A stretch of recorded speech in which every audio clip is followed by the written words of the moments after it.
You are especially welcome to this segment of the program, and I'm still the amiable Inuagata no Sahai. Now, there are situations whereby, in as much as it is very, very difficult to find jobs, people find it difficult to get jobs. Graduates are being churned out into, the marketplace every now and then, into the labor market, and people are really finding it very difficult to get jobs. In as much as that is the situation, there are still scenarios whereby people are leaving jobs. People are putting in their resignation letter, in as much as it is very difficult, to get jobs. And what is responsible for this is normally the kind of work atmosphere and work culture in those organizations, in those systems. And this is what has informed, the subject of our conversation this morning. 5 reasons your best employees will stick to you. 5 reasons your best employees will stick to you. The number 1 reason is when you uphold internal customer service culture. When you uphold internal customer service culture. Internal customers, as an employer, your internal customers are your employees.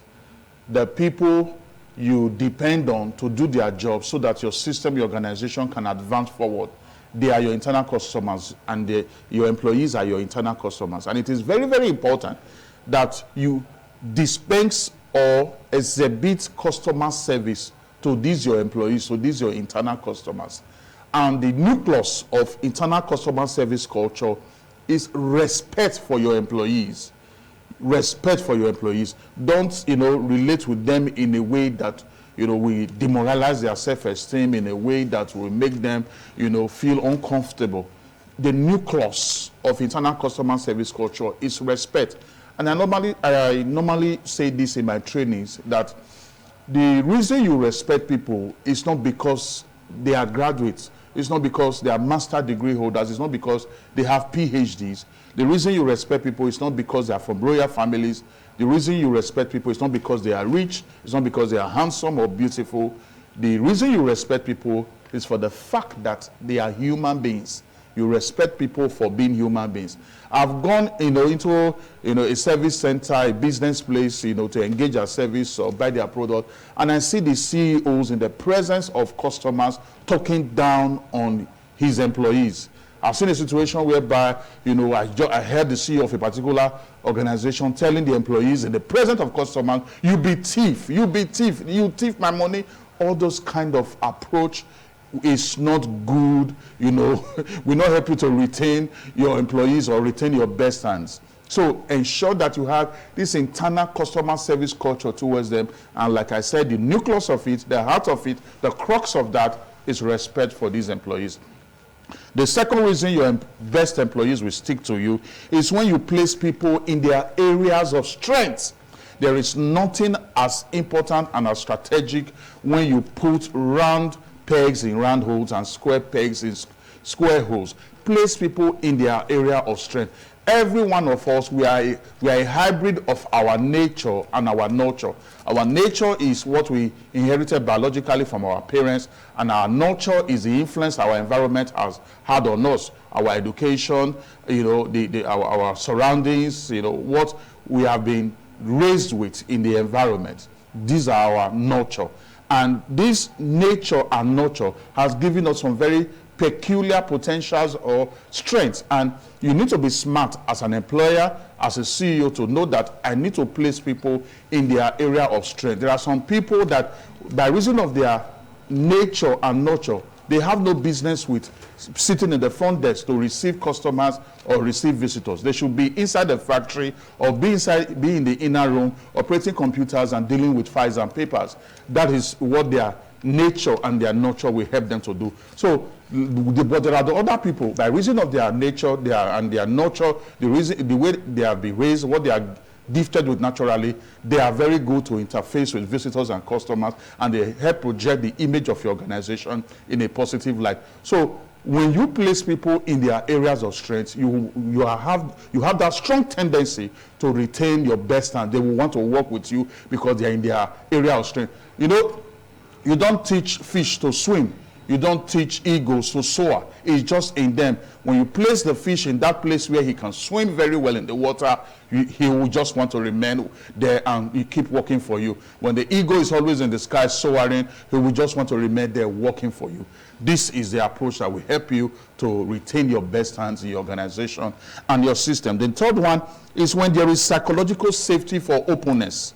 When people contribute ideas, when people make suggestions, even if those ideas and suggestions appears to be dumb suggestions, they should not be having that fear that their psychology or their self-esteem is going to be trampled upon. They should have that confidence to always speak out and express themselves on matters that has to do with advancing the business forward. This is very important. The fourth one is when you appreciate and reward extra mile effort and results. You have given somebody a target and the person has gone beyond the target 4 times over. Ensure that you keep on encouraging that kind of extra mile effort by rewarding that extra mile effort. Things should not just end at that usual salary or usual allowances you give. You expected 100,000, for example, and now the person has brought 400,000. That is because the person has gone the extra mile. And you need to reward that extra mile effort so that you will be having that kind of extra mile, output, extra mile result every now and then. This will help you to retain your best and they will want to stick to you. Then the concluding one is when you as a CEO, as a manager, when you don't get caught in bias conflict resolution. Bias conflict resolution is a situation whereby there are 2 of your people, employee A, employee B, they have issues. And in resolving the issues, you are now resolving the issue against the offended, and you resolve the issue in favor of the offender. That is bias conflict resolution. Probably because of 1 or 2 affinity you have with the offender, then the offended, has been sidelined. This will make people not want to stick with you. This will make your best hands not want to stick with you. So it is very important you ensure you try as much as possible to avoid getting caught in the web of bias conflict resolution. This is very important. The subject of our conversation this morning has been 5 reasons your best employees will stick to you. The first one is when you uphold internal customer service culture. The second one is when you place people in their areas of strength. The third one is when there's psychological safety for openness. The fourth one is when you appreciate and reward extra mile effort and results. Then the fifth one is when you don't get caught in the web of bias conflict resolution. I strongly believe that profound value have been added to you today. Connect with me in my social media handles through my name. Let's have this conversation, more. Let's take it forward. Send your questions across, and then right from my device, I send you the answers, and we are able to move things forward. I'll be seeing you next week, Wednesday. And when I return, I will still remain the amiable Inuagata no Sahai. God bless you.